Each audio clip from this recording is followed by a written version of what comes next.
Stories of Futures Past presents 5 stories featuring Light Humour, Volume 3. Whiskaboom by Alan Arkin. Teething Ring by James Causey. Sorry, Wrong Dimension by Rocklynne. 2 Weeks in August by Frank M. Robinson.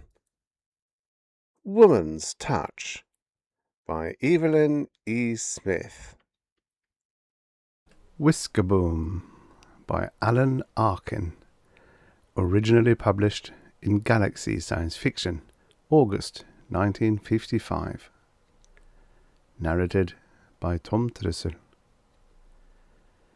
Dear Mr. Gretsch, Mrs. Burroughs and I are sending your son Jack to you because we do not know what else to do with him.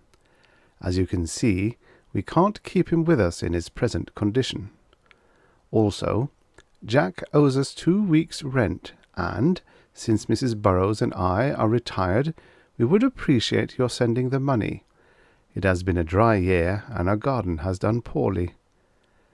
The only reason we put up with your son in the first place was because we are so hard-pressed. He saw the sign on the porch, rang the bell, and paid Mrs. Burroughs a month's rent without even looking at the room. Then he ran out to his car and commenced pulling out suitcases and boxes and dragging them upstairs. After the 3rd trip, Mrs. Burroughs saw he was having trouble with the stuff, and he looked kind of worn out, so she offered to help. He gave her a hard look, as he described it to me when I got home. He said, "I don't want anyone touching anything. Please don't interfere." "I didn't mean to interfere," my wife told him. "I only wanted to help." "I don't want any help," he said quietly, with a wild look in his eye, and he staggered upstairs with the last of his baggage and locked the door. When I got home, Mrs. Burroughs told me she thought I ought to take a look at the new boarder. I went up, thinking we'd have a little chat and straighten things out. I could hear him inside, hammering on something. He didn't hear my first knock or the second. I got sore and nearly banged the door down, at which time he decided to open up. I charged in, ready to fight a bear. And there was this skinny, red-headed son of yours glaring at me. "That's a lot of hammering you're doing, son," I said. "That's the only way I can get these boxes open, and don't call me son." "I don't like to disturb you, Mr. Gretsch, but Mrs. Burroughs is a little upset over the way you acted today. I think you ought to come down for a cup of tea and get acquainted." "I know I was rude," he said, looking a little ashamed, "but have waited for years for a chance to get to work on my own, with no interference. I'll come down tomorrow when I have got my equipment set up, and apologize to Mrs. Burroughs then." I asked him what he was working on, but he said he would explain later. Before I got out of the door, he was hammering again. He worked till after midnight. We saw Jack at meal times for the next few days, but he didn't talk much. We learned that he was 26, in spite of his looking like a boy in his teens, that he thought Professor Einstein the greatest man ever, and that he disliked being called son. Of his experiment, he didn't have much to say then. He saw Mrs. Burroughs was a little nervous about his experimenting in the guest room, and he assured her it was not dangerous. Before the week was out, we started hearing the noises. The first one was like a wire brush going around a barrel. It went whisk, whisk. Then he rigged up something that went skaboom every few seconds, like a loud heartbeat. Once in a while, we got in a sound like a creaky well pump, but mostly it was skaboom and whisk, which eventually settled down to a steady rhythm, whiskaboom, whiskaboom. It was kind of pleasant. Neither of us saw him for 2 days. The noises kept going on. Mrs. Burrow was alarmed because he did not answer her knock at meal times, and one morning she charged upstairs and hollered at him through the door. "You stop your nonsense this minute and come down to breakfast." "I'm not hungry," he called back. "You open this door," she ordered. And by George, he did. "Your Whiskaboom, or whatever it is, will keep till after breakfast." He sat at the table, but he was a tired boy. He had a cold. His eyelids kept batting, and I don't believe he could have lifted his coffee cup. He tried to look awake, and then over he went with his face in the oatmeal. Mrs. Burrows ran for the ammonia, but he was out cold, so we wiped the oatmeal off his face and carried him upstairs. My wife rubbed Jack's wrist with garlic and put wet towels on his face, and presently he came to. He looked wildly about the room at his machinery. It was all there, and strange-looking stuff too. "Please go away," he begged. "I got work to do." Mrs. Burrows helped him blow his nose.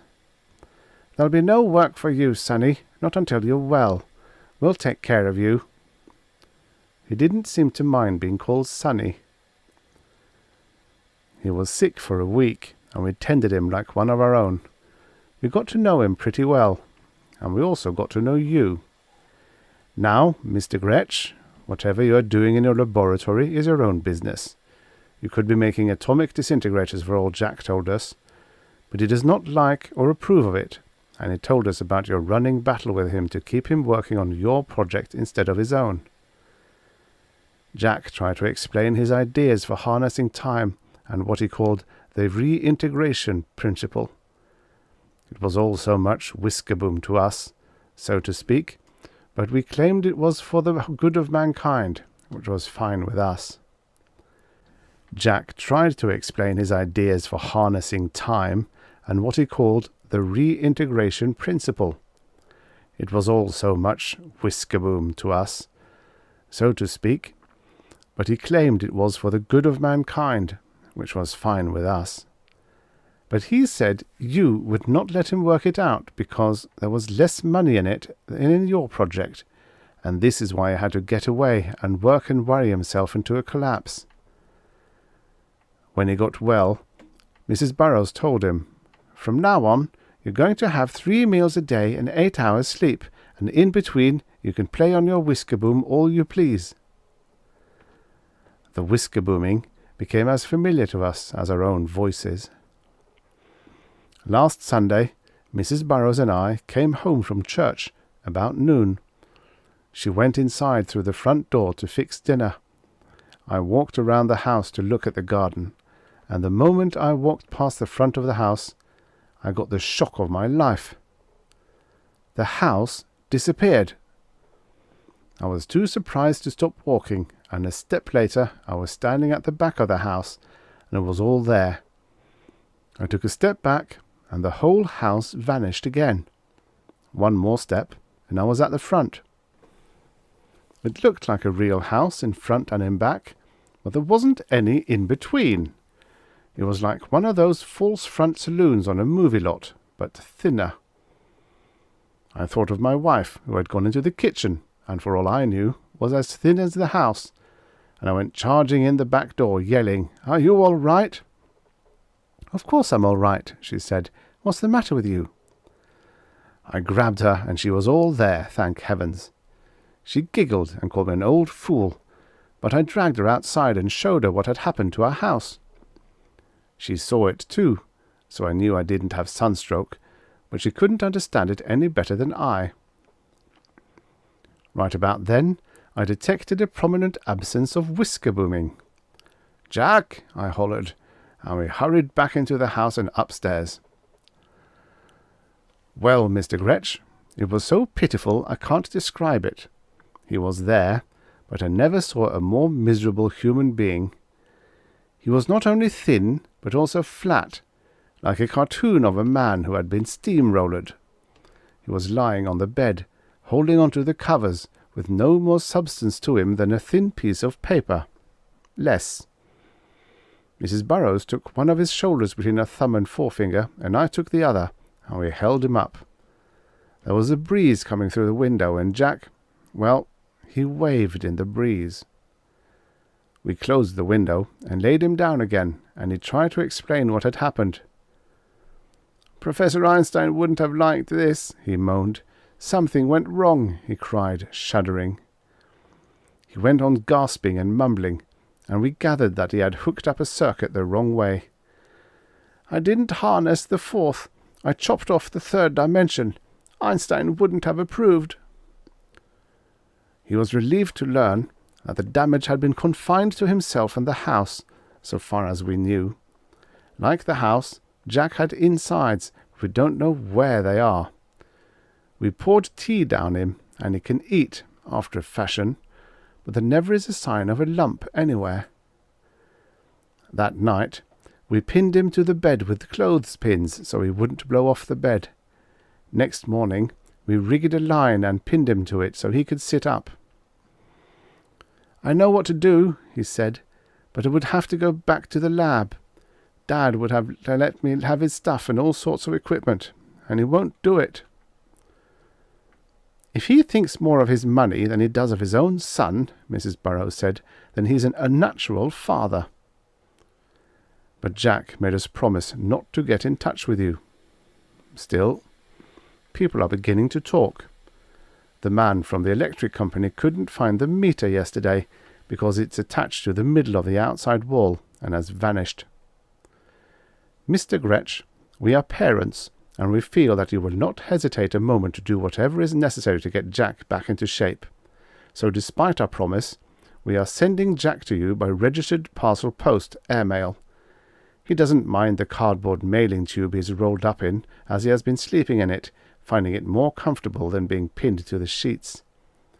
Jack is a fine boy, sir, and we hope to hear soon that he is back to normal and doing the work he wants to do. Very truly yours, W. Burrows. P.S. When Jack figures out the reintegration principle, we would appreciate his fixing our house. We get along as usual, but it makes us nervous to live in a house that, strictly speaking, has no insides. W.B. The End. Subscribe for more at storiesoffuturespast.substack.com. And now for the next story. Teething Ring by James Causey, originally published in Galaxy, January 1953. Narrated by Tom Trussel. Half an hour before, while she had been engrossed in the current soap opera and Harry Jr. was screaming in his crib, Melinda would naturally have slammed the front door in the little man's face. However, when the bell rang, she was wearing her new Chinese red housecoat, had just lustered her nails to a blinding scarlet, and Harry Jr. was sleeping like an angel. Yawning, Melinda answered the door, and the little man said, beaming, "Excellent day. I have Gigors for information." Melinda did not quite recoil. He was perhaps 5 feet tall, with a gleaming hairless scalp and a young old face. He wore a plain grey tunic, and a peddler's tray hung from his thin shoulders. "Don't want any," Melinda stated flatly. "Please." He had great, beseeching amber eyes. "They all say that. I haven't much time. I must be back at the university by noon." "You working your way through college?" He brightened. "Yes, I suppose you could call it that. Alien anthropology major." Melinda softened. The initiations those frats pulled nowadays. Shaving the poor guy's head, eating goldfish. It was criminal. "Well?" she asked grudgingly. "What's in the tray?" "Flanglers," said the little man eagerly. "Oscilloscopes, portable force field generators, a neural distorter." Melinda's face was blank. The little man frowned. "You use them, of course? This is a Class 4 culture." Melinda essayed a weak shrug, and the little man sighed with relief. His eyes fled past her to the blank screen of the TV set. "Ah, a monitor!" He smiled. "For a moment I was afraid. May I come in?" Melinda shrugged, opened the door. This might be interesting, like a vacuum cleaner salesman who had cleaned her drapes last week for free. And Kitty Kyle Battle's life wouldn't be on for almost an hour. "My name is Porteous," said the little man with an eager smile. "I'm doing a thematic on Class 4 cultures." He whipped out a stylus, began jotting down notes. The TV set fascinated him. "It's turned off right now," Melinda said. Porteous's eyes widened impossibly.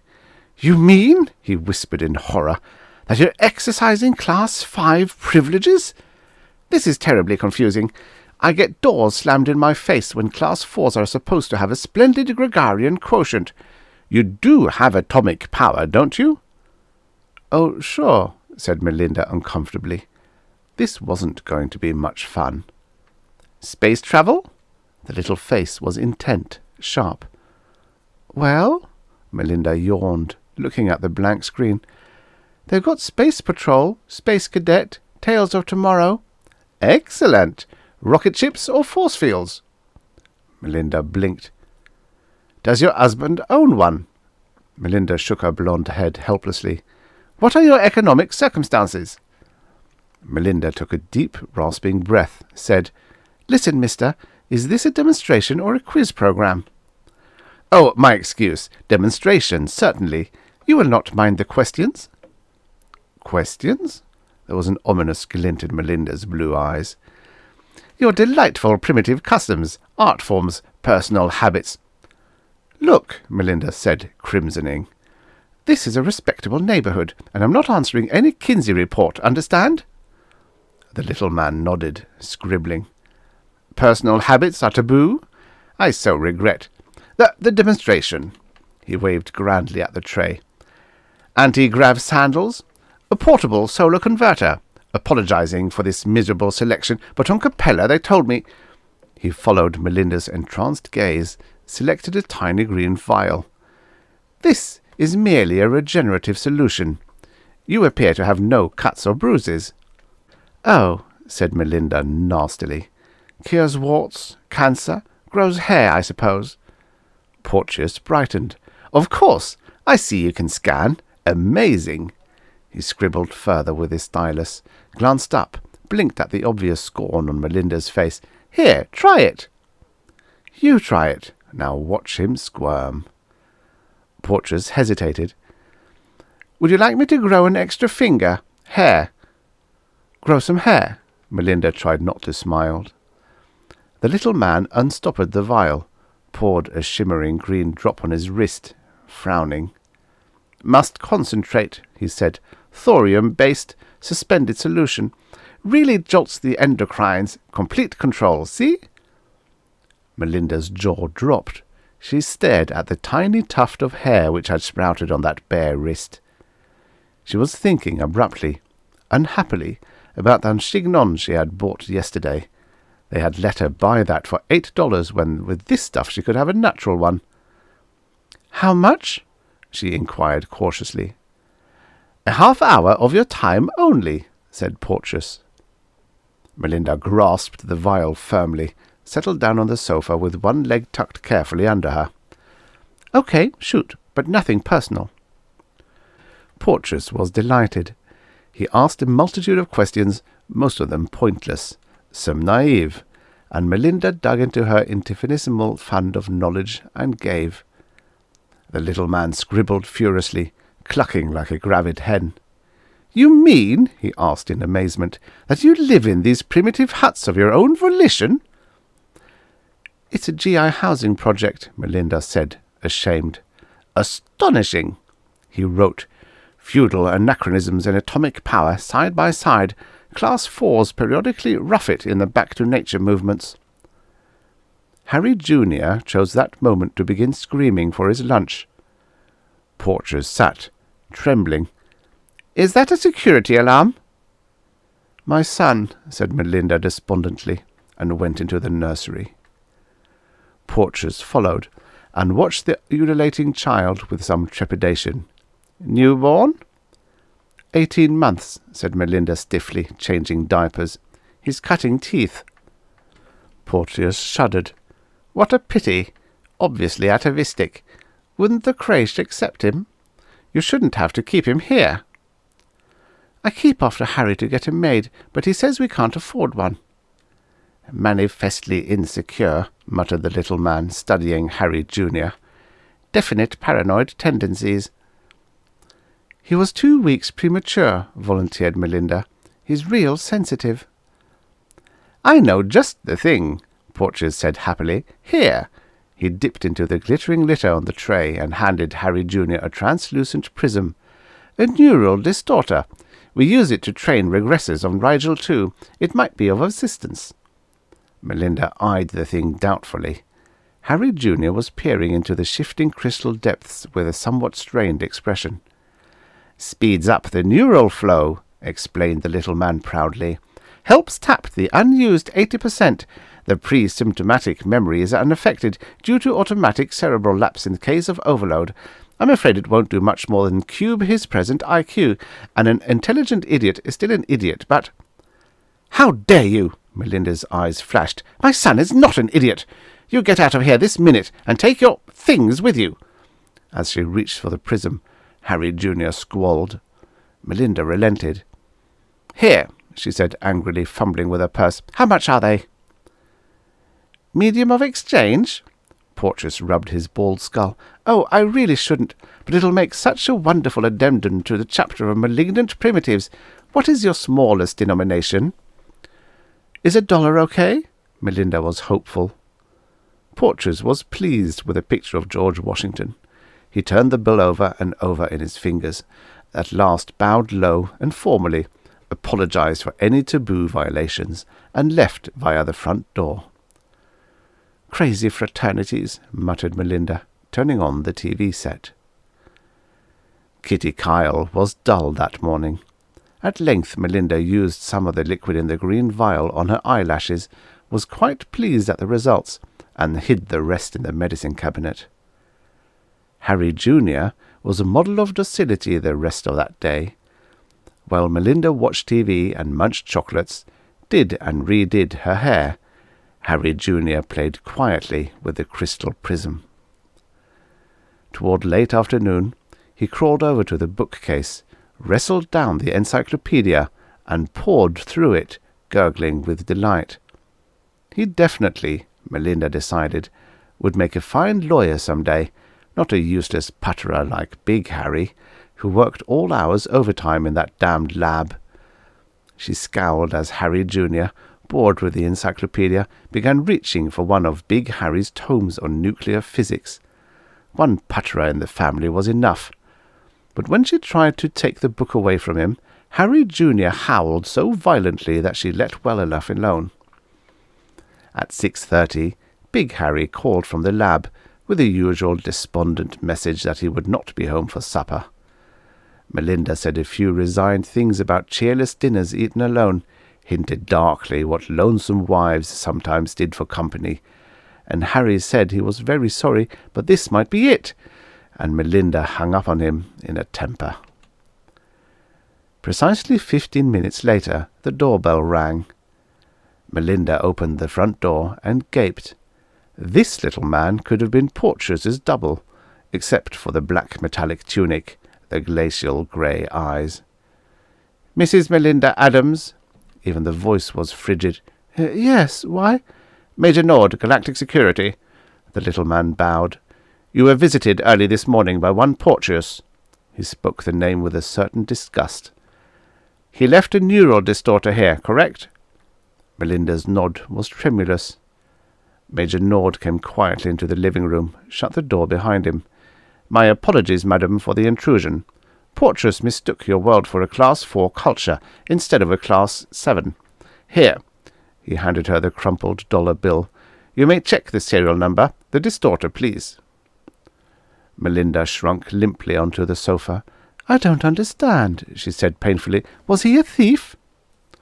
"He was careless about his spatial coordinates." Major Nord's teeth showed in the faintest of smiles. He has been corrected. Where is it?" "Now look," said Melinda with some asperity.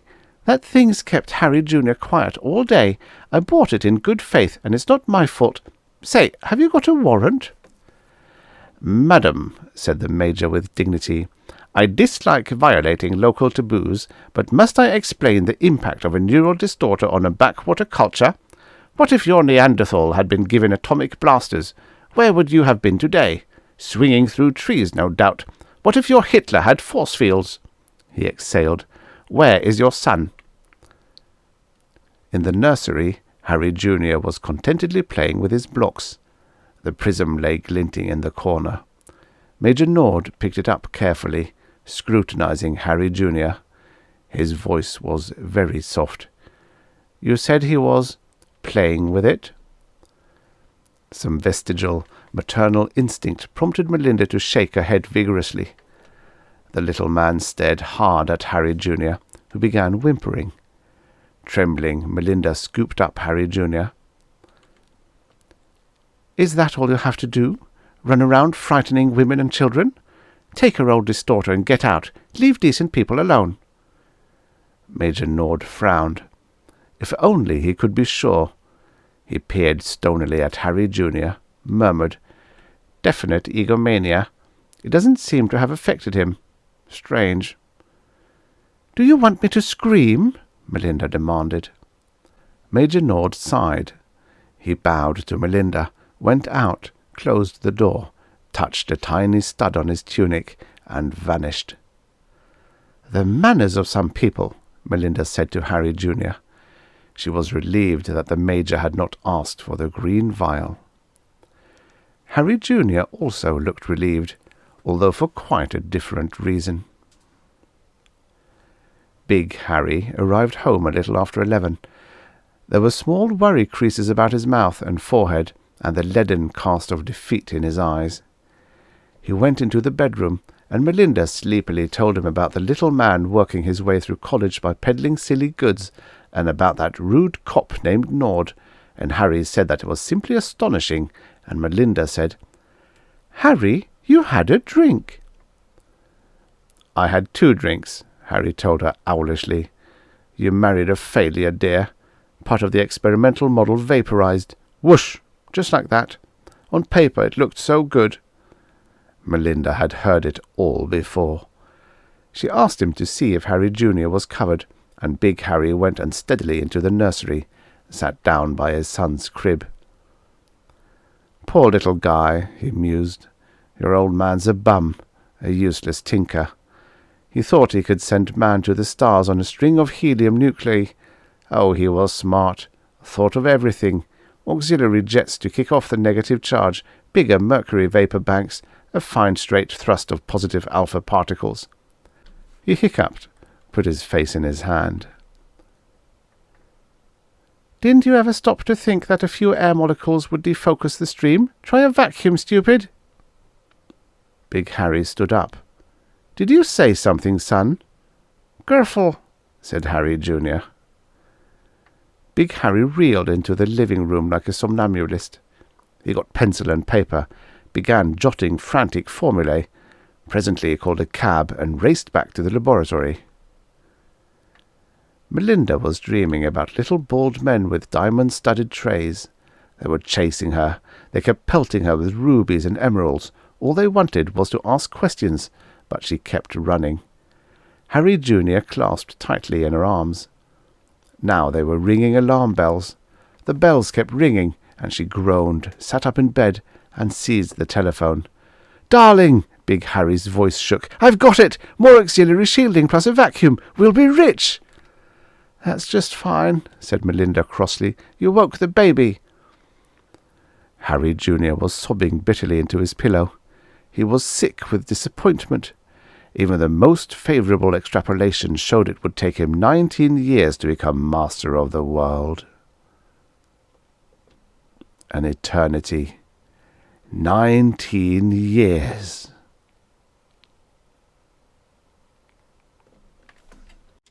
The end. Subscribe for more at storiesoffuturespast.com. narrated.substack.com. And now for the next story. Sorry, Wrong Dimension by Rocklynne. Originally published in Amazing Stories, March 1954. Narrated by Tom Trussel. Baby didn't cry all day because he had a monster for a playmate. But I didn't know he had a playmate, and much less did I know it was a monster. The honest truth is that for the first time since Baby was born, I had my nerves under control, and I didn't dare investigate why he wasn't crying. I got all the ironing done, all of it, mind you, and I got Harry's work clothes mended, and I also read 3 installments of a Saturday Evening Post serial I'd been saving. And besides this, Mabel, my neighbour, and I had a couple of 3 cups of coffee. We also had a giggling fit. I remember once we went off into hysterics at the picture of ourselves we had, 2 haggard old wrecks of women, worn out at 23 from too much work around the house. "But thank heavens Baby hasn't cried all day," I gurgled when we came out of it. "Neither has mine," said Mabel, who isn't due for 6 months. "Mabel, honest, you kill me," I said, "and excuse me while I comb my messy hair, because I'm not a wreck. Harry said so. He says I'm still the best hunk of female pulchritude he has met since high school, and we've been married 2 years. I went into the bathroom, leaving Mabel choking hysterically behind me. When I came out of the bathroom, she was hysterical, but in a different way. She'd discovered why Harry Jr. wasn't crying. She'd been in the nursery. Her face was white as an eggshell. "He's playing with something," she chattered. "It's alive. I heard it cooing back." I ran 3 steps to Baby's crib. One on the corner of Little Jack Horner, one on the sheep of Little Bo Peep, one on the cupboard of Old Mother Hubbard. "Baby!" I almost screamed. But Baby cooed and gurgled and laughed and rocked back and forth on his diapers. He was playing with his teething ring, but something was trying to jerk the teething ring out of his hands, and Baby liked it. Baby lost his hold on the teething ring and fell on his back. The teething ring stayed up in the air, and then by itself moved toward Baby's waving hands and let him get a hold of it. Mabel screeched through her teeth. "Baby's got it! The monster's got it! Now Baby's got it!" She began to collapse. "Don't faint," I snapped, "and don't let's play tennis." I was shaking. I reached into the crib. My hands closed around something that put ice water in my vertebrae. It was a monster. "It's got fur," I whispered. I felt some more. "And clammy scales." I lifted it out of the crib. "And a trunk." I was determined to save Baby. Baby cried. We got some chairs and sat there for 10 minutes close together while Baby played with the invisible monster. "I don't know what to do," I said. "It's alive. Maybe it's poisonous, but it's friendly. Maybe it's another baby." "From another dimension," said Mabel. "Rot," I said. I think I picked that up from the detective in the Saturday Evening Post serial. "Let's keep our heads." "If Baby keeps his," said my friend Mabel. That got me. "I've got to call Harry," I chattered. "They don't like him to be called at work, but I've got to call him." "You'll just worry him," said Mabel. "Call the police." "No," I said. I felt like crying myself. Baby was so happy. Maybe the baby monster was happy too. Police would do something awful to it. But what about my maternal instinct? Something told me I simply had to save my baby. "I've got to call Harry," I insisted, and I went to the phone. The dial tone sounded peculiar, I remember, but I called to Harry's place of employment. A brisk female voice cut in. "What number are you calling, please?" "Chalmont 7890, I whispered. "Sorry, you must have the wrong dimension." There was a click as she disconnected. I sat like a statue. A haggard statue with a greasy house dress on. A statue that hadn't plucked its eyebrows in 2 months. I had a lot of nerve. I was a bad mother and a poor mistress. And I had a swell husband who could lie like a trooper. I wasn't any good. I was ugly. I was greasy. I cried, "Mabel!" I choked. It took her a while to get it out of me, and then her blue eyes flashed. "I told you," she cried, "from another dimension!" In her broken-down green wedgies, she clattered toward the door. I heard her fighting it. She couldn't get it open. Then she tried a window. It opened, but she couldn't stick her hand out. She flung herself around. "Stella," she said with a quiver of that good-looking short upper lip of hers, "we're trapped in. We're in the middle of some kind of fantasy. It's a crazy world we're living in, Stella. A-bombs and H-bombs and flying saucers and spaceflight. It's all the fiction stuff coming true. Now we're lost in some other dimension and I have to get dinner in the oven." "Please," I mumbled. "Let's don't get desperate about the wrong things." I tried all the doors and windows in the house, and it was true. We were trapped in. There was some barrier surrounding the house. There wasn't anything to see outside except a kind of grey steam. We went back to check on Baby. He was still playing with a monster. I bent over the crib and held a fluffy 50-cent toy bear out. The baby monster took it invisibly out of my hand. He shoved it at Baby. Baby squealed so darned happily, and I began to get some perspective. "Suspicion is wrong," I told Mabel. "All the time. That's what that article we read a couple of months ago in your world said. Remember you and I decided we'd never be suspicious? Maybe that's the reason we're happy, if dirty. We don't suspect anybody of anything if we can help it. And now's no time to start. The monster is Baby's friend." Mabel shuddered. "Okay," she said, "but I'm still worried about getting dinner in the oven. Bill's liable to—" "Ha, now you're being suspicious," I said, lousy with virtue. "Quit worrying. I'm going to call Harry again." This time I was a lot calmer. I decided to trust the universe a little more. I dialed Harry's number again. A scratchy male voice answered. "Sorry, this dimension is in use. Would you please get off the line?" I dug a few trenches and established a line of fire. "Listen," I said, "I'm in trouble." "A dame?" he said wonderingly. "Yeah, a dame?" I cried. "What's so unusual about a dame?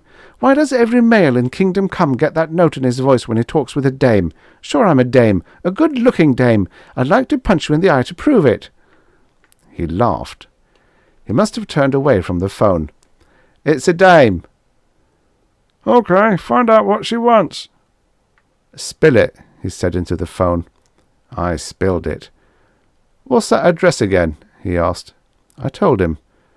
Nah, he said impatiently. The planet, and the year." I told him. He must have turned away from the phone again, because I heard him say off stage, "They're only 10 years away." I was numb. He came back on the line. "And what's this about a baby monster? Fur, scales, a trunk, the size of Harry Jr.? Ma'am, we'll be there in a jiff." And he hung up. Mabel was nervously hanging on my ear, but I didn't get a chance to answer her questions. The door in the living room opened, and they walked in. For a second I saw a ship that looked like a cake pan, hanging in the grey steam. Then they closed the door and grinned at us. Instinctively, Mabel and I tried to shrink our bust lines. "Hello," said the tall one. He scratched at his hairy chest and grinned wider. He was carrying a piece of machinery that looked like a camera on a tripod. "Let me introduce myself," he said. "Jake Comstock. We come over to do you dames a favour. We'll kick you back where you belong." "Yeah," I said, "I'll bet." "And this here is Beanie Rosine. He's my partner. We, work together." "Hi there," said Beanie. "Where's a monster?" "Introductions," said Jake, casting him a hard look. "Manners." So I introduced us. "I'm Mrs. Weaver," I said, "and this is my neighbour, Mrs. Aspectia." "Pleased to meet you, girls," grinned Jake. "You, Blondie," he was looking at me. "You must be the one taught on the phone. I like the way you handled Beanie. Real cute." He dropped the tripod thing in the corner and sidled toward me. "Now, where's this monster? he asked, slipping his hand around my bare arm and grinning down at me. I knew better than to play rough, so I just looked down at his hand and didn't stop looking at it until he took it away. He lost a lot of his grin. "So, where is it?" he said, his voice turning hard and unpleasant. "Don't worry about that," I said. "Matter of fact, I'm getting so the monster doesn't worry me. He's been playing with Baby all day and Baby hasn't objected. The main thing I'd like you gentlemen to do for us is get busy moving us back to our own dimension." "That's right," said Mabel, her hands on her hips. "And let us know right now what the charges are going to be, if any." "No charge," said the runt Beanie, staring fascinated at her legs. "Except we're taking a monster with us. Real expensive, them monsters. Drinkos, they're called. They get lost in the dimensions now and then. Picked one up on Pluto 50 years ago, or ago." "Ago?" I said. "A-come," he corrected. "Listen," I said, making up my mind. "You can't have the monster. He's kept Baby happy all day, but I'll tell you what I'll do. Tell me what he eats, and I'll do for him, and I'll keep him. I've got $25 in poker winnings you can have. Okay, Jake?" Jake broke out laughing. "You kids are terrific," he said. "You don't know what the score is. You're cute." "Thanks," I said bitterly. "You restore my confidence. I feel myself blooming under your hungry gaze." "Those drinkers are worth a couple million credits is what I'm getting at, and you offer us a stinking $25?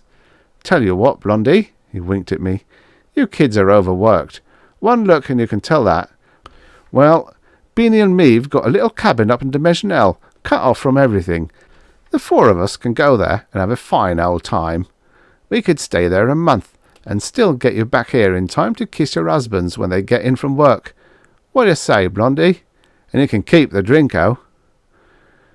"We are accepting no propositions this week," said Mabel with dignity. "Ah, a couple of killjoys," growled Beanie, wandering off toward the hall. Mabel looked at me, and then picked up a vase off the mantel over the fireplace. I gave her the nod. "Stay away from that Drinko," she warned Beanie, "or I'll let you have it." Beanie was annoyed. He stopped, looking imploringly at Jake. Jake giggled as if the whole thing tickled his sense of humour, and walked cat-footed toward Mabel. She let go the vase with a right-handed swing. He had his right arm out stiff in front of him, though, and the vase shied off and smashed against the television set. Then he grabbed Mabel in a bear hug. That set me off. I had a yearning for Harry then. He would have laid these mugs out, and that's all they were, mugs. Cheap crooks. I hopped on one leg, yanking off one of my Oxfords. I brought the heel down on Jake's curly head. But it didn't do a thing for him, except make him mad. He brought his arm back, cursing at me.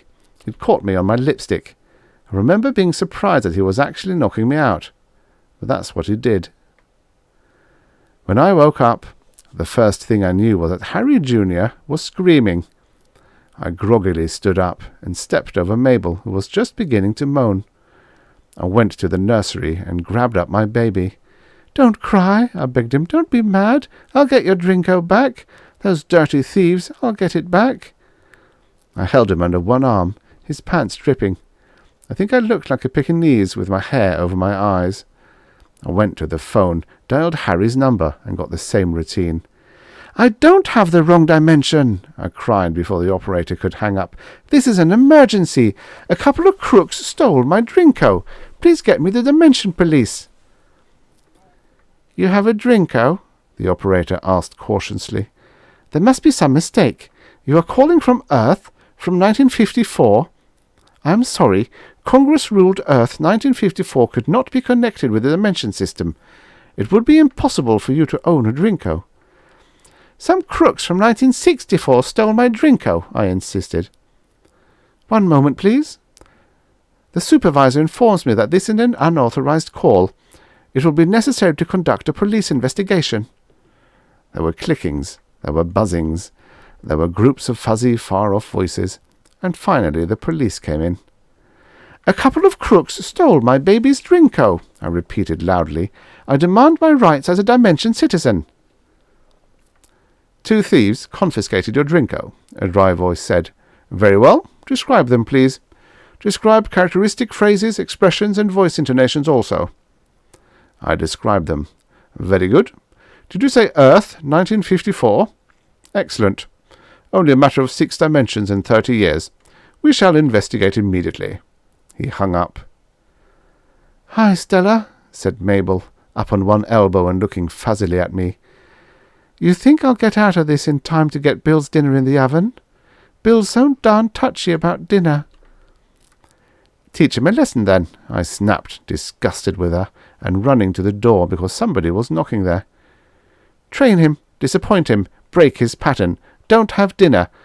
Good evening, gentlemen, I said as I opened the door. The police came in. They had Beanie. They had Jake. There were 3 police.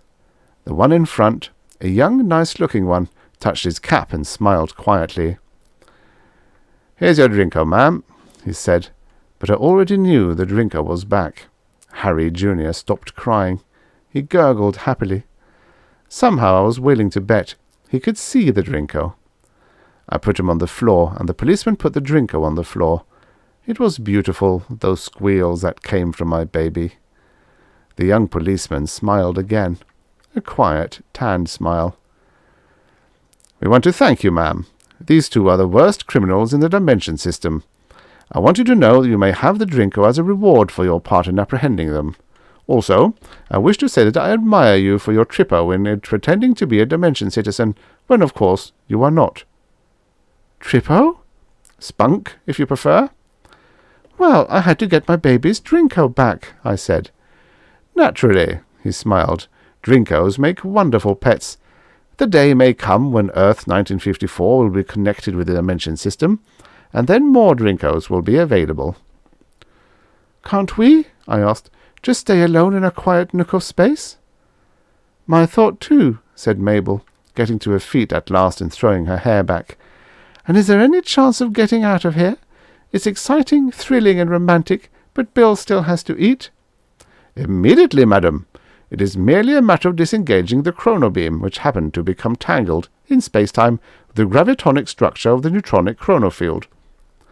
Well, said Mabel, that explains it, and so clearly. They set up an instrument that looked like the one Jake and Beanie had.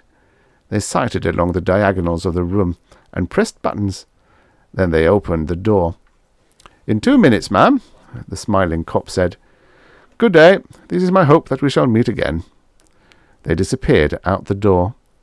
Sure enough, there was a cake-pan ship hanging in the grey steam. They piled into it, and the ship moved off, wobbling, until I couldn't see it any more.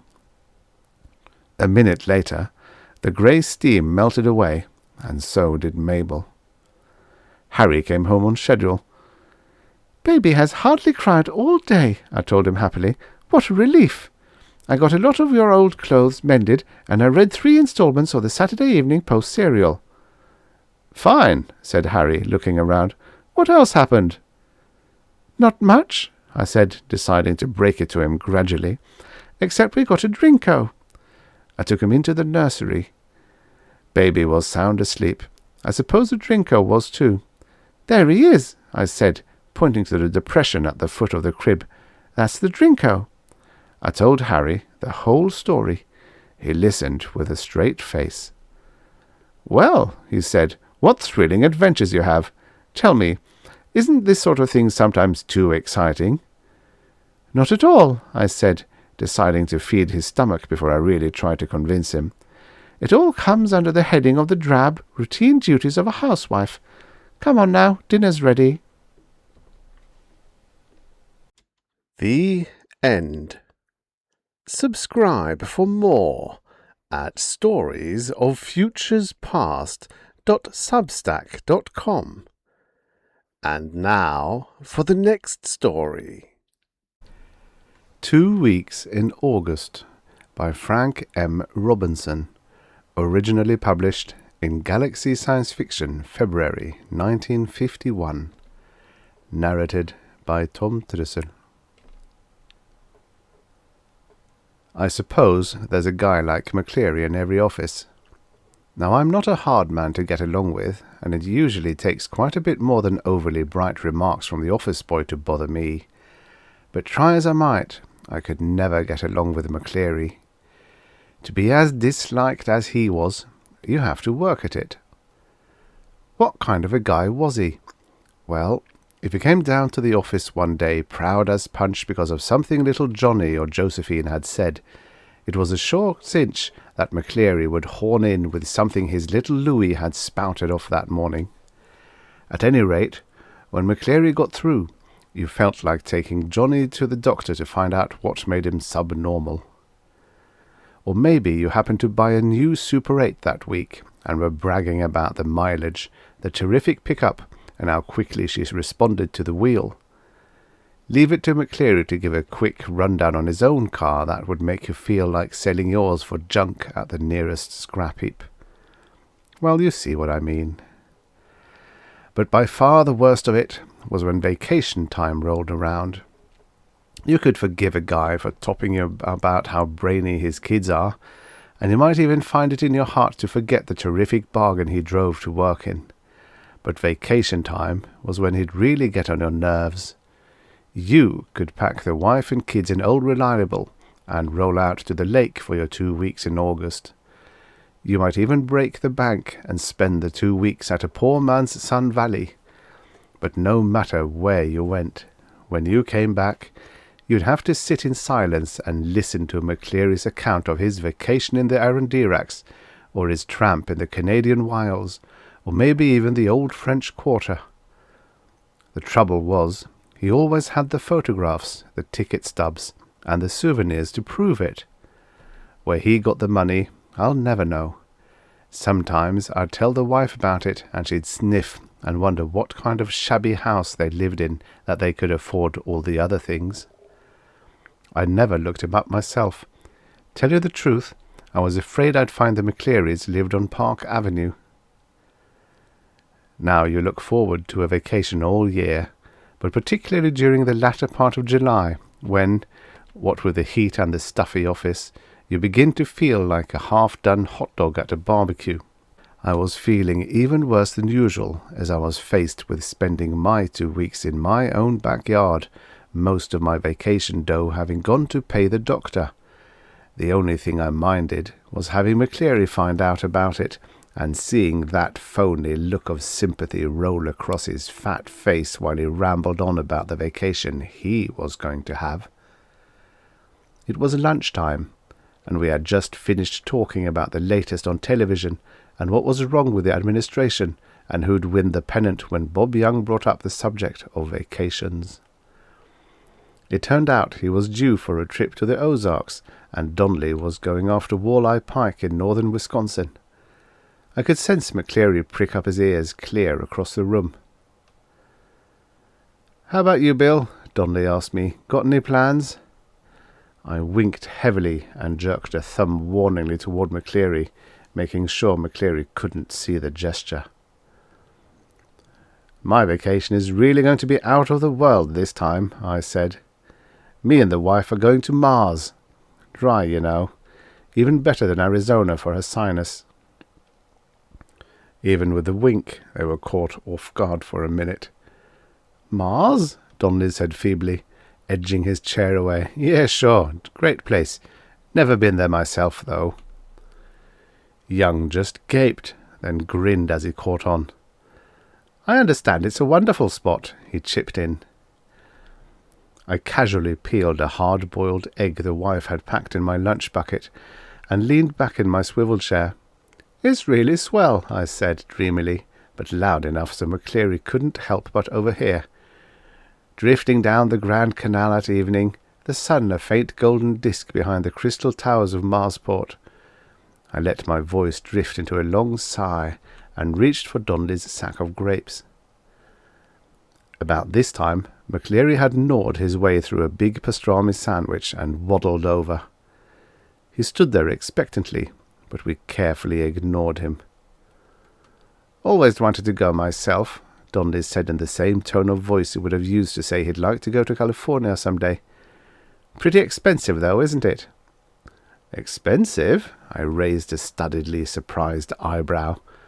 Oh, I suppose a little, but it's worth it. The wife and I got a roomette on the Princess of Mars for $139.50. That's one way, of course. Mars, Young sighed wistfully. There was a moment of silence, with all three of us paying silent tribute to the ultimate in vacations. McCleary slowly masticated a leaf of lettuce, his initial look of suspicion giving way to half-belief. "Let's hear some more about it," Young said enthusiastically, suddenly recovering from his reverie. "Oh, there isn't much more," I said indifferently. "We plan to stay at the Red Sands Hotel in Marsport. American plan. Take in Marsport, with maybe a side trip to Crystallite. If we have time, we might even take a waterway cruise to the North Pole." I broke off and dug Donnelly in the ribs. "Man, you never fished until you have a Martian flying fish at the end of the line." I grabbed a ruler off the desk and began using it as an imaginary rod and reel. "Talk about fight—" "Oh, sorry, Mac." My ruler had amputated part of a floppy lettuce leaf that hung from McCleary's sandwich. I settled down in my chair again and started paying attention to my lunch. "Nothing like it," I added between mouthfuls of liverwurst. "How about entertainment?" Young winked slyly. "Well, you know, the wife will be along," I said. "But some of the places near the Grand Canal, and those Martian mist maidens, brother, if I was unattached." "There ain't any life on Mars," McCleary said, suspicious again. All three of us looked at him in shocked silence. "He says there's no life on Mars," Donnelly repeated. "You ever been there, McCleary?" I asked sarcastically. "No, but just the same." "All right," I cut in. "Then you don't know whether there is or isn't, so kindly reserve your opinion until you know a little about the subject under discussion." I turned back to Donnelly and Young. "Really a wonderful place for your health. Dry, thin air, nice and cool at night, and beautiful. From Marsport you can see low-slung mountains in the distance, dunes of soft red sand stretching out to them. If I were you, Bob, I'd forget all about the Ozarks and sign up on the rocket." "There ain't any rockets going to Mars," McCleary said obstinately. "Isn't," I corrected. "I mean, there is. Besides, McCleary, just because you never heard of something doesn't mean it doesn't exist." "The government's still working on V2, McCleary said flatly. "They haven't even reached the moon yet." I sighed softly, acting disgusted at having to deal with somebody as stupid as McCleary. "Mac, that's the government, and besides, they're dealing with military rockets. And did you ever hear of the government perfecting something before private industry? Who perfected the telephone, the radio, television? The government? No, private industry, of course. Private industry has always been ahead of the government on everything, including rockets. Get on this dick, Mac." McCleary started in on his lettuce leaf again, looking very shrewd. "How come I never heard of it before now?" he asked, springing the clincher argument. "Look, Mac, this is relatively new. The company's just starting. Can't afford to take full-page ads and that sort of thing. Just give him time, that's all. Why, a couple of years from now you'll be spending your vacation on Venus or Jupiter or someplace like that. From now on, California and the Bahamas will be strictly old hat." McCleary looked half believing. "Where'd you get your tickets?" I waved vaguely in the direction of downtown. "Oh, there must be at least a couple of agencies downtown. Might even be able to find them in the phone book. Look under Interplanetary Rocket Lines or something like that. You might have a little difficulty, of course. Like I say, they're not too well advertised." McCleary was about to say something more, but then the 1 o'clock bell rang and we went back to the office grind.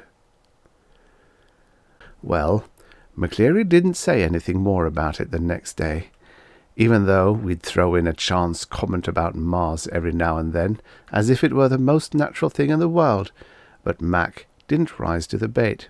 We gradually forgot about it. The next couple of weeks came and went, and then my 2 weeks in August. Like I said before, my vacation dough had gone to pay the doctor, so I stayed at home and watered the begonias. The Monday morning after vacation, we were all back in the office, if anything, looking more fagged than we had when we left. When lunchtime rolled around, Donnelly and Young and I piled our lunches on Donnelly's desk. His desk was near a window on the north side of the building, so he could get the breeze, and talked about what we had done during vacation. McClearly ambled up, and like it usually does after McClearly comes around, the conversation just naturally died down. After a 2-minute silence, I finally took the hook. "Okay, Mac," I said, "I know you're just dying to tell us. Where did you go?" He looked almost surprised. "To Mars," he said, like he might have said Aunt Minnie's. The three of us looked blank for a minute, and then we caught on. It took us a while to recover from laughing, and my sides were still aching when I saw McCleary's face. It definitely had a hurt look on it.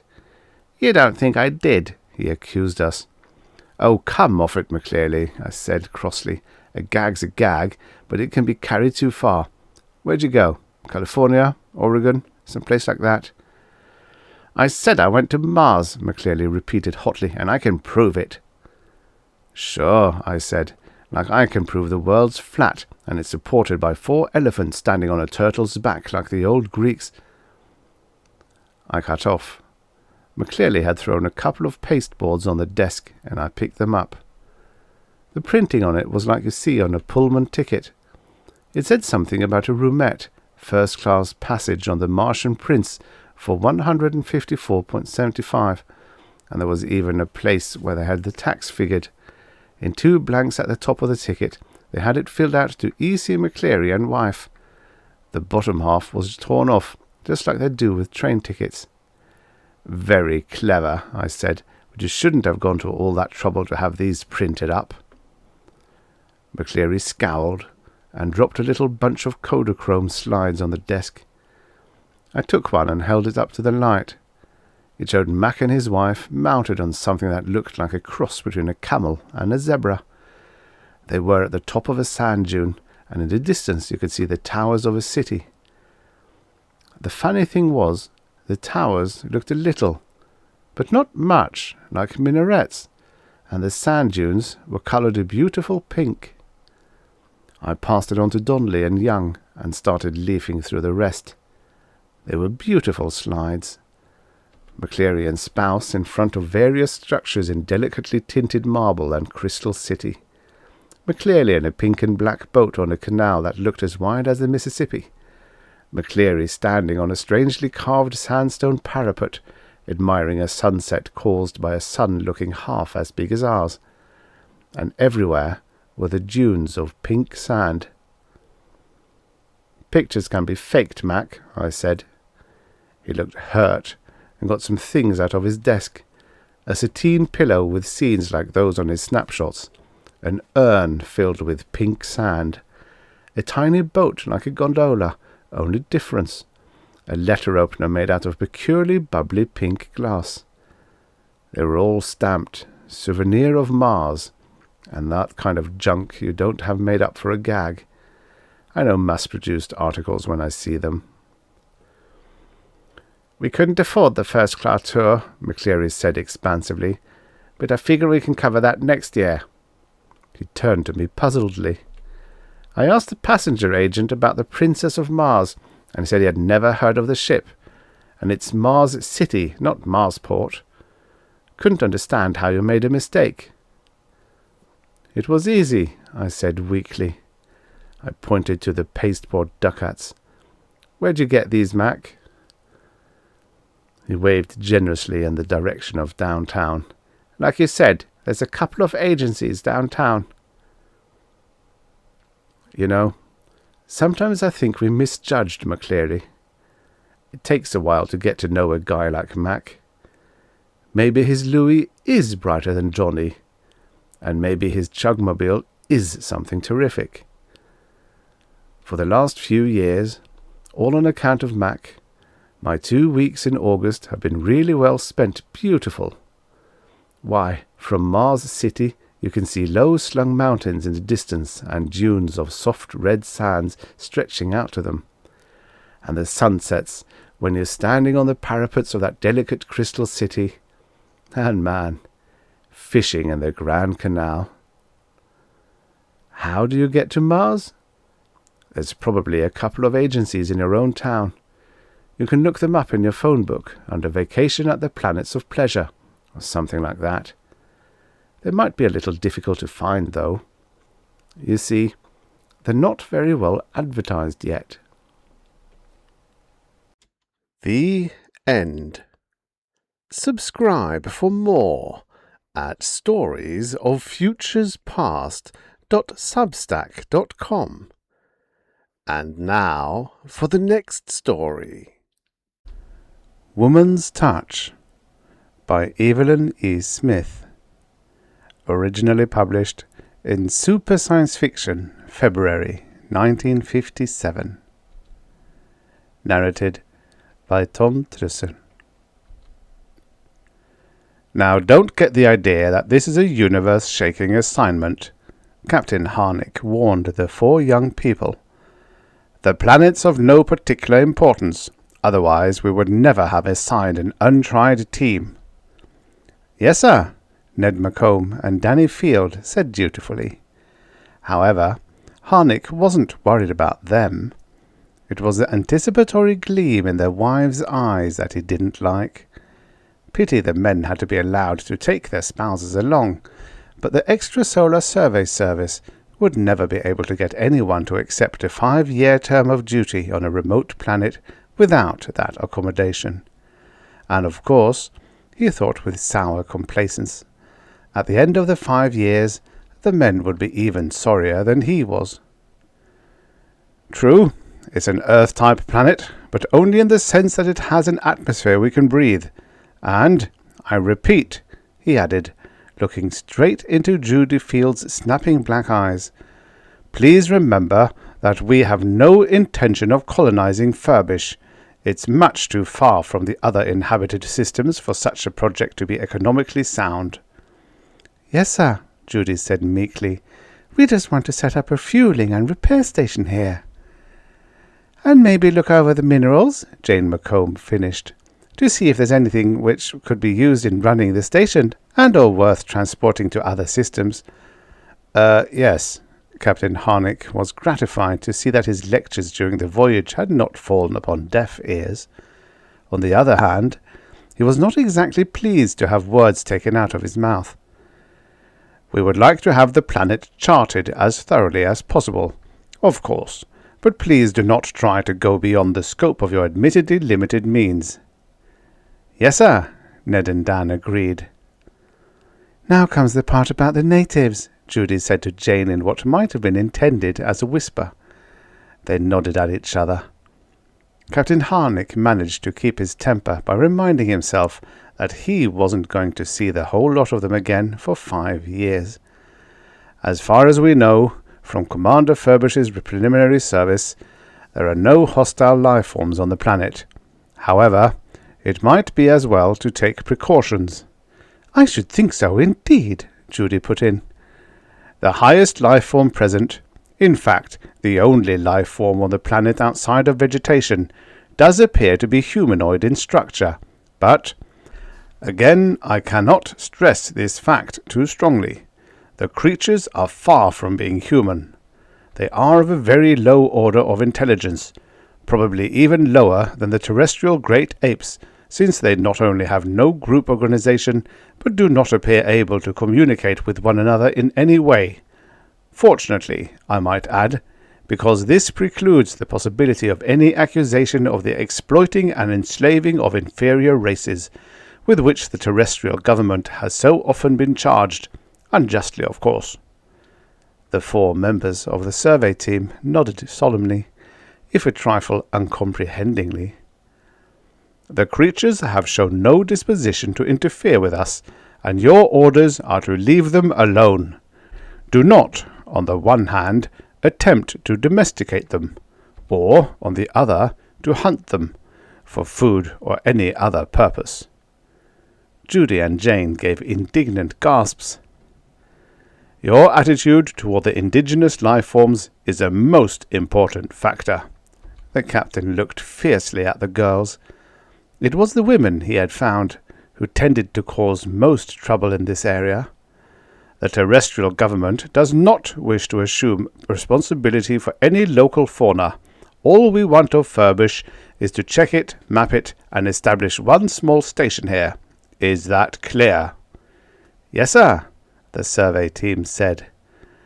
Very well, then The captain looked at the prefabricated structure of metal and plastic, tiny against the bleakness of the Furbishan landscape, and swallowed. They were brave kids to have volunteered to spend 5 of the best years of their lives on this barren little world, even if they were going to get paid a fabulous sum for so doing, and he was sorry he had ever thought harshly of any of them. I trust you'll be comfortable. Goodbye, and good luck. He shook hands all round, then blasted off in the little scout ship to join the parent vessel, which circled patiently overhead. One of the natives, plodding past with his sack half full of vegetation, looked up incuriously, then continued to gather roots. The 2 young couples stood outside their cottage, regarding the landscape. Short, greyish-blue grass covered the barren plain and rolled up over the low hills some kilometres away. Stunted bushes, bowed down by the huge bladder-like leaves the natives used as sacks, were scattered sparsely about. There were no trees or flowers. Above, a dim red sun hung in a cold green sky. Although the post was nearly at the equator, the terrestrials felt chilly, even in their snug heat suits. Kind of dismal, isn't it? Danny ventured. But it's ours, Judy said cheerfully. I think it has a sort of wild charm. Jane nodded her blonde head. Our own little planet, she murmured. The local fauna, passing by on their separate ways, carrying loads of vegetation, presumably for food, since they did not have fire, and bladders full of the scarce water, gazed at the terrestrials without interest if the Earthmen happened to be in their line of vision. Otherwise, the natives paid them no attention. Not really humanoid, are they? Danny asked. More like goblins, if anything. His description was a fair one. The Furbishians were skinny, large-headed little bipeds, 2 to 3 feet high, and generally of a slate blue or dirty mauve colour. They trudged back and forth, carrying food and water and other unidentifiable objects of desire, appearing to be only remotely aware of one another, although they seemed to see well enough. I think they're cute, Judy said. Danny took a plump arm in a firm grasp. His brown eyes were worried. Now, Judy, remember what the captain said. They look intelligent, too, she persisted. I think Harnick's just a snob, and a skinflint. He doesn't want us to give these people the benefits of culture, just because it might cost the terrestrial government a little money. And she tossed her smooth dark head. Big Ned McComb gave a superior smile. You're being anthropomorphic, kid. Just because they look something like people doesn't mean they are people. For instance, would any race with a minimum of brains act like that? For 2 of the natives, each absorbed in his own purpose and destination, had collided. Their dull faces lit up with the momentary glares of anger, then the customary lack of expression returned, and each continued on his apathetic way.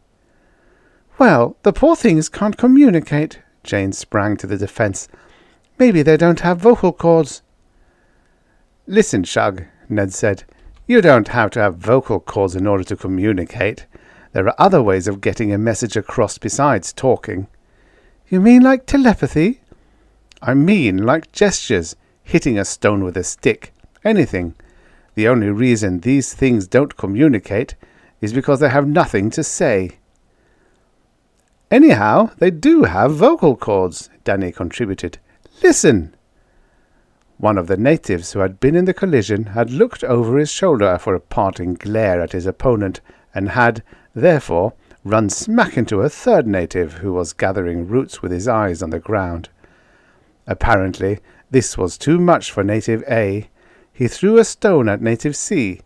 Native C uttered a hoarse cry of rage, which was what had led Danny to deduce the existence of vocal cords in the species, and threw a sizable stone at Native A. Both stones missed their targets. Native A and Native C continued on their respective ways, each glaring back at the other. It was obvious that both would presently be involved in similar encounters. "Well," Judy commented, "they can communicate anger at any rate." The days and weeks went on, and the charting team carried out its orders faithfully. Judy and Jane took care of the house and allied domestic problems, while Ned and Danny explored the planet in the helicopter. The whole habitable area of Furbish proved to be much the same as the part where they had landed. Further north and south, the men reported, there was ice and snow and no life, not even of a vegetable nature. But still, it wouldn't be safe for the girls to go exploring, their husbands pointed out, because the surface of the planet was still unscratched. The natives, of which there didn't seem to be more than a couple of hundred all told, lived in caves in the hills. What else might be lurking in more effective concealment they could not, as yet, tell. "If you ask me," Judy said, as the women watched their men depart on another reconnaissance flight, "the planet is as safe as houses. The fellows are just making sure they don't have to do any of the dirty work." "You may be right," Jane concurred. "In fact, I'm sure you are, and I'm sick of housework." For most of the labour-saving devices that made domestic servitude a joy on Earth, according to the manufacturers at least, were impracticable on the remote planet, where power came in cans and had to be conserved. The women had been told they were to serve as integral members of the team. This was hardly their idea of integration. "Look, Jane," Judy cried, inspired by an idea which, though it had been hatching in her brain for some time, she thought best to offer as a sudden flash of genius. "Why couldn't we train one or two of the natives to help with the housework? After all, that doesn't take much mental ability." "Judy!" Jane exclaimed, not as aghast as she pretended, for the same concept had been trying to wheedle its way out of her subconsciousness. "You know what the captain said." It was only fear of authority that motivated her reluctance. There was no question in her mind but that any creatures who looked so much like brownies must be capable of whatever brownies could do, and everyone knew that brownies were marvellous for housework. "The captain must be light years away by now, and we're not going to see him for another 4 years and 8 months objective time anyhow." Judy's black eyes flashed. "Why shouldn't we try to make use of the natives and, at the same time, uplift them? We pay taxes, don't we?"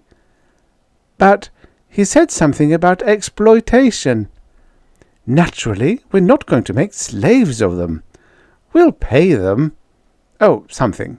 Besides, the terrestrial government has been accused of slavery. Captain Harnick said so, didn't he? And where there's smoke, there must be fire. So I don't see why we should be penalized because of someone else's mistake." Jane was unable to follow this line of reasoning clearly, so she fell back on, "We might get into trouble." "Nonsense! The natives are obviously harmless, and we can take the portable communications unit along with us, so the boys will never know we left the cottage." "I really don't know." "Nothing ventured, nothing won," Judy declared. "I'm going, even if you aren't." "Well, in that case, of course I can't let you go alone." Donning their heat suits, the two girls sallied forth into the bracing air of Furbish, ready for adventure. Not that they hadn't been outside before, of course, but never with such definite intent to break regulations. It was summer, and almost warm. The grass was a little bluer, the sun a little redder, the sky a little greener. Had there been birds on Furbish, they would have been singing. "If the natives turn out to be intelligent enough," Judy murmured dreamily, "we could really be queens. And kings, of course, for 5 years, or even longer. The ESS couldn't make us take another post once we'd brought the native populace under control." "Judy Field!" Jane's blue eyes were wide with horror. "Oh, well," Judy apologized. "One does get carried away. Look, there's a native over there." She set the radio unit on the ground. "Let's accost him. In a nice way, I mean, of course." "Good morning, sir," she began. "We have been looking forward to making your acquaintance. I know he can't understand the words," she explained to Jane, "but it's the tone of voice that counts."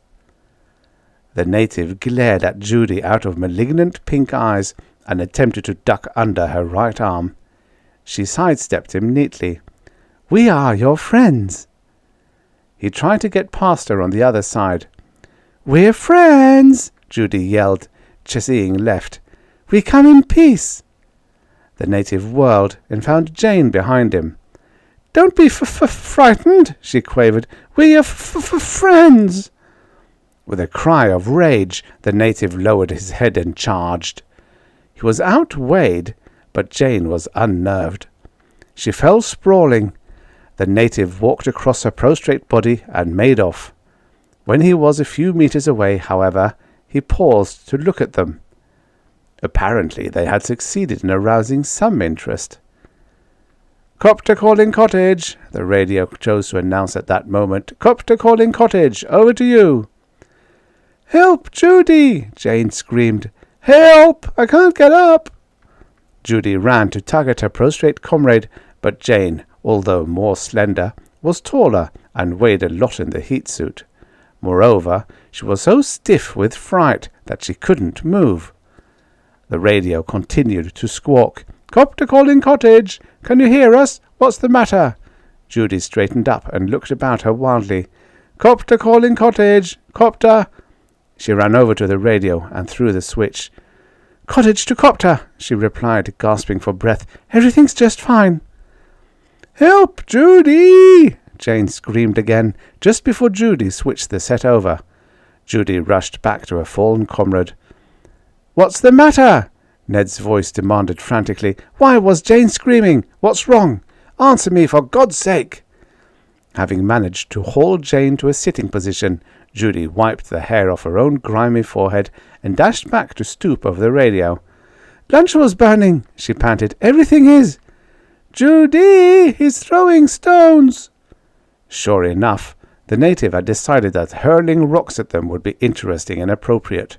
With their huge, in his terms, terrestrial forms, bulking even larger in the heat suits, the girls made much more satisfactory targets than the spindling members of his own species, though he did not classify other life forms according to species. There were others, and then there was himself. "Everything is under control," Judy finished. "Nothing's the matter. Ouch! Over to you." She rubbed her plump bottom and glared at the native. "Arr!" said the native happily. He had thrown stones before, but never had he succeeded in hitting anyone. "Arr!" Pride of achievement filled his scrawny bosom. Dan's voice took over. "You're keeping something from us, Judy." "It's nothing, Judy babbled. "Just spilled hot fat on my arm, that's all. Ouch! Quit it, or I'll wring your skinny neck. Over to you." "Arr!" howled the native, catching Judy in the shin. "Arr-uff!" 2 more natives came up, separately of course, to watch. It was rarely that Furbish had any such entertainment to offer. They regarded the scene with interest, but somehow spectator sport, while excellent in itself, does not give the full joy of actual participation. "Arr!" said one, tentatively shying a stone at Jane. It got her in the hip. "Arr-uff!" "Arr!" shrieked all 3 natives, joyously hurling rocks. "Arr-uff!" "Wherever you girls are," the radio barked, "you get right back into the cottage and stay there." "That's what we're trying to do," Judy snapped, "when you oafs mixed in."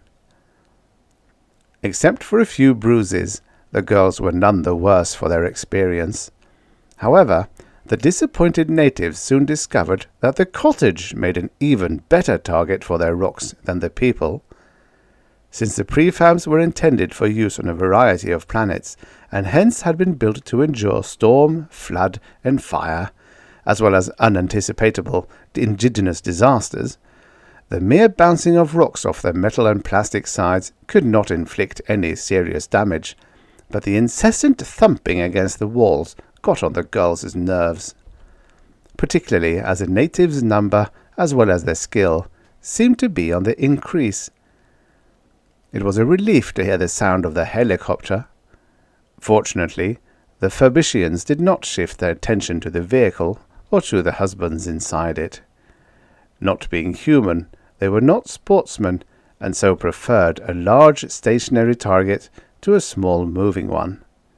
They threw stones at the men only when they got between them and the house, which, of course, the men had to do in order to get inside. "What is this?" Dan asked when they had finally forced their way in. "A siege?" "No, darling," Judy replied joyously. "A group enterprise. You see, the natives are capable of communal effort once they've given an incentive, in spite of what old Harnick said. I told you they were intelligent." Both men groaned. Since the natives' intentions were obviously not hostile, retaliatory measures were out of the question. So the Earthmen spent the next few days in using some of the same rocks to build a large wall some distance away from the house, hoping that it would provide a still more attractive target. However, there were several scores of the creatures involved in the game by then, and only part had their activities successfully diverted. "Well, every little bit counts," Danny tried to soothe the angry Ned, who had been trying to show the natives that building with the rocks was more fun than throwing them, and, for his pains, had received a stone in the solar plexus. On their last mission, the two young men had been absorbed in mapping an interesting valley in the North Polar regions, a pursuit which they had no intention of giving up. A few days after they had finished the work, therefore, they announced their intention of taking the helicopter out again. "And remember, girls," Ned adjured them, "don't go out of the house at all until we come back." "We need fresh air," Jane said. "The air inside is a lot fresher than out," her husband retorted, "because it's purified. So mind you, don't set foot out of the door until we return." "Except in an emergency," Judy told him. "Maybe we'd better leave the valley for later," Danny murmured. "Oh, come on," Ned protested. He had been dragooned into washing the dishes several times during the weeks he'd spent at home building the wall for the natives, and had no intention of letting the same misfortune befall him again. What kind of emergency could there be? "If Judy has a heart set on an emergency," Dan prophesied, as he allowed himself to be led off, "there'll be an emergency." "I don't know how the boys expect us to stand this," Judy remarked querulously as she and Jane sat listening to the thumps and bumps and ahs outside. "Well, they didn't start it, and," Jane added, as Judy opened her mouth, "I don't suppose they can stop it either. It does seem to me, though," she remarked, less out of actual observation than out of the desire to placate, "that they aren't making as much noise as usual." Judy went to the window. "Of course they aren't. They're dying like flies." "What?" Jane looked through the clear plastic pane. Sure enough, many of the natives had fallen to the ground. Since they were still writhing, they didn't seem to be actually dead. That was an academic point, however, because they wouldn't last long, what with the other natives stomping upon them in the excitement of the game. "Maybe their lifespans are shorter than ours," Jane suggested. Judy threw her a contemptuous glance. "More likely 3 weeks of rock hurling has proved too strenuous for their fragile little bodies, and it's all our fault." She burst into tears. "We've sapped their energy." "Judy," Jane laid a hand on the other girl's arm, "I just happened to think, since they started throwing rocks, I haven't seen any of them gathering roots. Maybe they're just starving." The girls looked at one another. "That's it," Judy exclaimed. "We must heat up lots of soup, just the thing for starving people." She began busily to pull cans off the shelves. "But you know, Captain Harnick said they weren't people, so maybe they can't eat the same kinds of things we do. Our soup might be poisoned for them." "Being poisoned isn't worse than being starved." Judy expertly manipulated a can opener. "Not much worse, anyway," she amended. "It's a chance we'll have to take." "You mean it's a chance they'll have to take?" Jane herself thought that porridge would be better, because everyone knew how mad brownies were for porridge, but it was always easiest to let Judy have her own way. So, bearing a large kettle between them, the two girls staggered out of the cottage between the flying stones, which were not coming as thick as fast as before, owing to the fact that almost half the native populace had collapsed. They set the kettle down by the nearest prostrate figure. "Look," Judy said to him. "Soup! Nice soup!" The native turned a dull glance on them. "We'll have to feed him," Judy decided. "You hold his head up, Jane." Although she could not repress a shudder of loathing at contact with the alien, Jane obeyed, as always. "Open your mouth, that's a good boy," Judy told him, and opened her own mouth wide to set an example. The native lifted his heavy, pointed head and looked down her throat with feeble interest. "No, that's not what I mean. Drink this. Nice soup." She prodded his lips with a dripping spoon. The lips parted, and the soup passed into the alien interior. Suddenly the creature's eyes bulged. He began to choke loudly. "There!" Jane cried in anguish. "You have poisoned him!" "Or maybe he doesn't eat with his mouth like us," Judy speculated. "I never thought of that. Perhaps I poured soup down the equivalent of his ear." But once the convulsion was over, the native opened his mouth for more. Despite Jane's cry of protest, Judy poked in another spoonful. "Soup," she said. "Nice soup." A faint, strange, utterly foreign expression contorted the native's dusty, violent face. He was smiling. "Arraf!" he said. "That's what they yell when they score a hit with their rocks," Jane exclaimed excitedly. "He likes it. But, oh, Judy, supposing it should be poisonous to him after all." "Nothing ventured, nothing won," Judy repeated. "Here, have some more soup." "Oop," the native said. "Arraf!" Jane and Judy looked at one another proudly. "Oop," said a wistful voice near them. "Oop." The stone-throwing had almost entirely stopped. "Oop!" Several voices took up the cry. "Oop!" "You'd better go put on another kettle on, Jane," Judy told her. "What's happened?" Ned McComb asked as the two men came back from their voyage. "How did you get the natives to stop throwing rocks? And why are they standing outside chanting something like oop?" "It's supper time," Judy explained, looking up from the stove with a flushed face. "Hand me the salt, Jane. They like a lot of salt." "They? You mean you've been feeding the natives?" "I couldn't let them starve," Judy replied defiantly. "And, after all, it was all your fault where they weren't gathering roots for food. If you hadn't gone and built them that handball court—" Ned looked accusingly at Danny. Danny lowered his eyes. "I suppose," he murmured to his wife, "oop means soup." "You suppose correctly.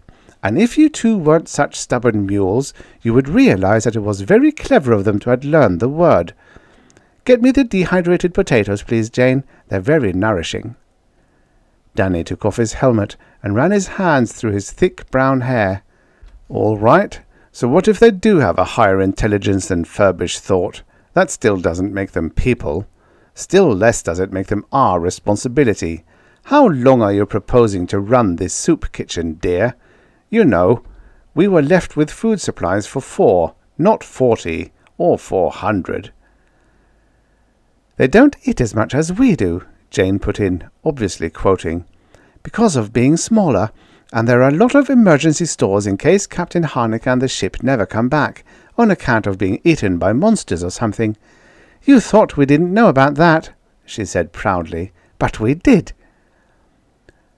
We don't have that amount of supplies, of course, Judy rushed to inform them before either of the men could protest.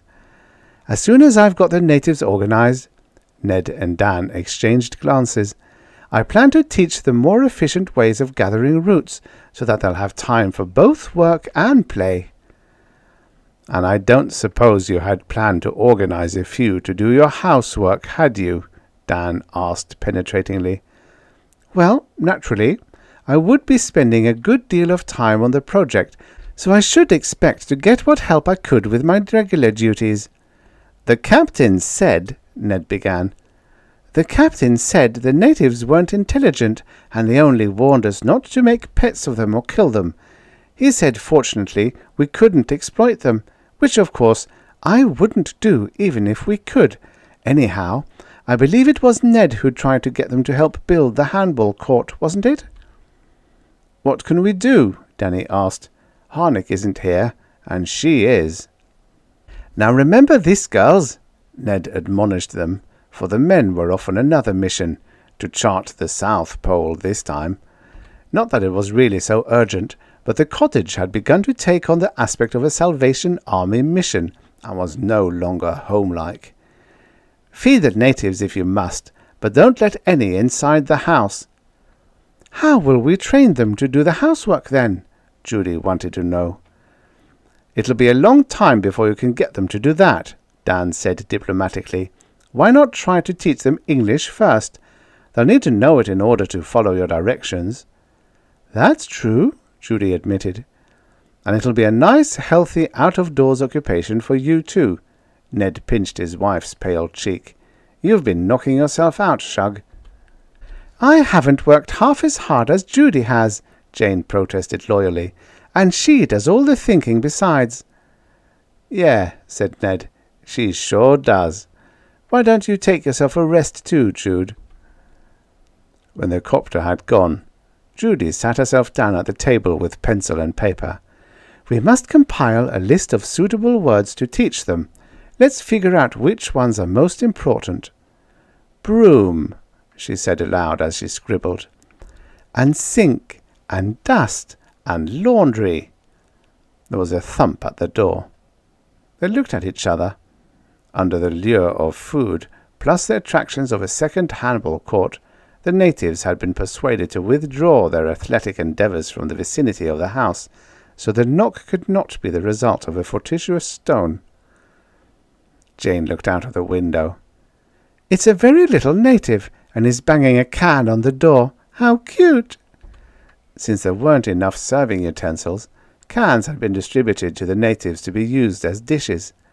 Even so, there hadn't been sufficient to go around, and the fact that this individual had been canny enough to preempt one for his exclusive use argued a superior mentality. Judy got up and opened the door. Oop, said the native, thrusting his tin forward suggestively. Oop!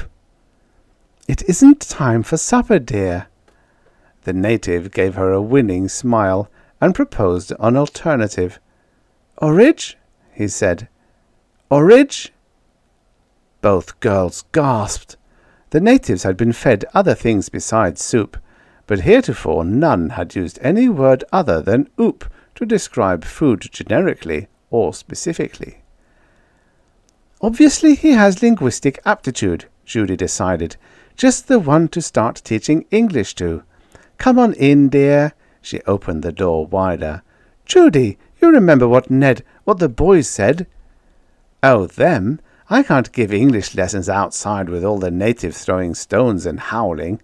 Besides, this is such a little fellow, he couldn't matter too much, and he is in already.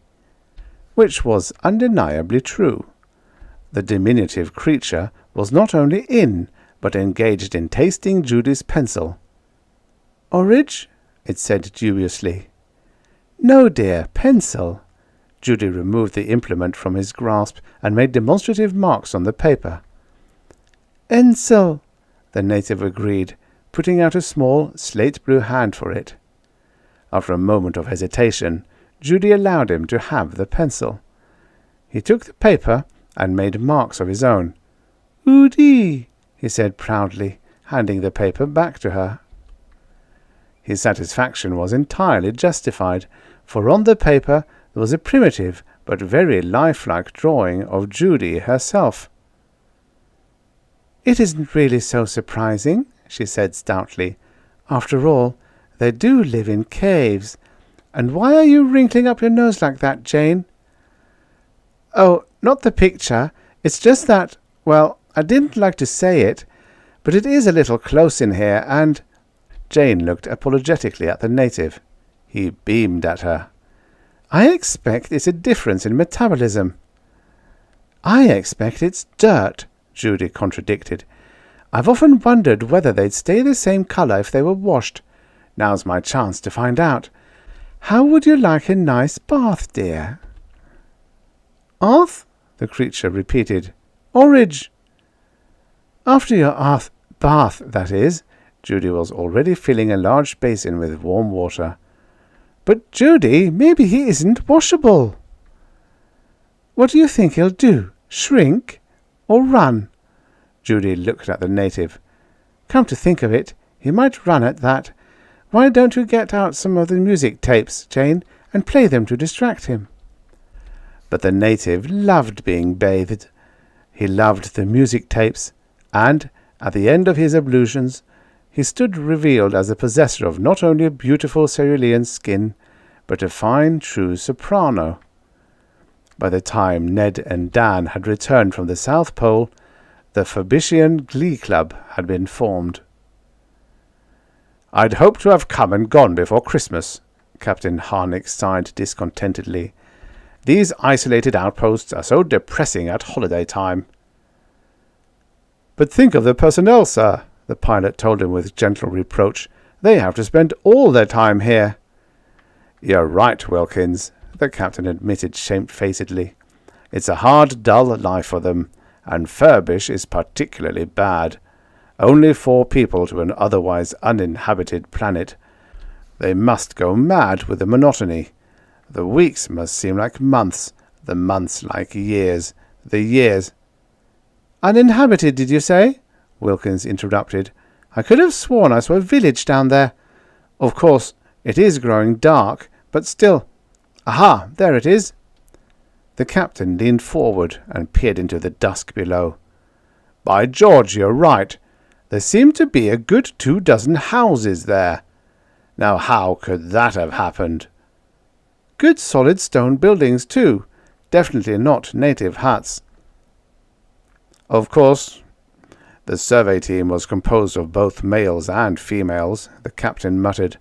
"But no, reproduction alone couldn't account for this, not in 5 years, even if you do allow for the mysterious influence of cosmic rays." "What's all that light?" Lieutenant Wilkins exclaimed. "Damned if it doesn't look like a Christmas tree." It was a Christmas tree, 30 feet tall, composed of interlaced branches and illuminated bladders, and, as the scout ship settled gently to the ground, its occupants could hear a chorus of sweet, true voices coming to them through the frosty air. "Ark, o herald angels ing, ori o orn ing, is an urbish earth. "It's a hallucination," the captain said, rubbing his eyes. "We've been too long in space."